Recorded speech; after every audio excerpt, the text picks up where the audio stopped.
So nimesikia kuna complaint kidogo, huo mzee akianaambia huo mama wa nyumba 10 ya kuwa huwa anaekelewa na lala na mtoto wake. So mimi kusikia hiyo nikatoka nje nikamwona na one my friends ati kuna uwezekano huyo jamaa anaweza kuwa analala na msichana saa hii. So mimi sikuamini, nikarudi nje. Huyu madam ndio nilipata hapo nje. Nikarudi kwa nyumba nikaosha vyombo zangu kumaliza. So the second time nimepata huyo mama wa nyumba 10 akitoka. Na mimi nilikuwa napanga. So nikamfuata. Sasa kuingia kwa nyumba ule mama nyumba 10 kuingia akapenduka. Mimi na mimi kuona venye anafanya nikaanza kumpi.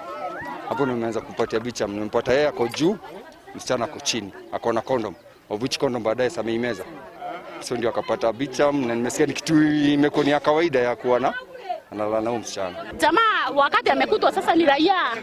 Wakati watu wamepiga nduru raia kamkuta juu ya msichana ndio ameanza kuambua atoke nje. Wakati amekataa akatolewa ni raia, sasa akaanza kuchapwa ni raia.